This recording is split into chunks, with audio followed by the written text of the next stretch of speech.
ദേ ഈ കാണുന്ന ഡോണറ്റ്സ് ഉണ്ടല്ലോ, ഇത് ഞാൻ വീട്ടിൽ തന്നെ ഉണ്ടാക്കിയതാണ്. നമ്മുടെ യൂട്യൂബിലും ഇൻസ്റ്റഗ്രാമിലും എല്ലായിടത്തും ഈ ബ്രെഡ് കൊണ്ട് വെച്ചിട്ട് നമുക്ക് ഈസി ആയിട്ട് വീട്ടിൽ തന്നെ ഡോണറ്റ് ഉണ്ടാക്കാൻ പറ്റും. അപ്പോൾ ഉണ്ടാക്കുന്നത് നോക്കിയാലോ.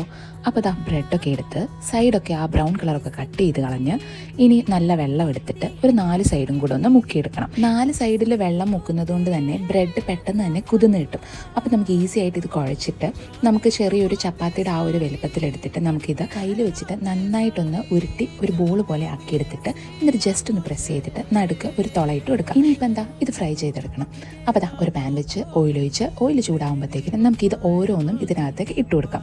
ഇനി ഇത് നന്നായിട്ട് ബ്രൗൺ കളർ ആവുന്നിടം വരെ തിരിച്ചു മറിച്ചു വിട്ടിട്ട് നമുക്ക് ഫ്രൈ ചെയ്ത് ഇങ്ങെടുക്കാം. ഫ്രൈ ചെയ്ത് കഴിയുമ്പോഴത്തെ ഇതേപോലെ ഇരിക്കും. ഇനി നമുക്കൊരു ഡെക്കറേഷന് വേണ്ടിയിട്ട് വൈറ്റ് ചോക്ലേറ്റോ മിൽക്കി ബാറോ ഉണ്ടെങ്കിൽ അതൊന്ന് മെൽറ്റ് ചെയ്തിട്ട് നമുക്ക് ഡിപ്പ് ചെയ്തെടുക്കാം. അതേപോലെ ന്യൂട്ടല്ല ഉണ്ടെങ്കിൽ അത് വേണമെങ്കിലും ഡിപ്പ് ചെയ്ത് വെക്കാം. എന്നിട്ട് കുറച്ച് സ്പ്രിങ്കിൾസും കൂടെ വിതറുവാണെങ്കിൽ കുറച്ചും കൂടെ നല്ലതായിരിക്കും. കാണാനൊരു ഭംഗിയില്ലേ, കഴിക്കാനും അടിപൊളിയാണ്.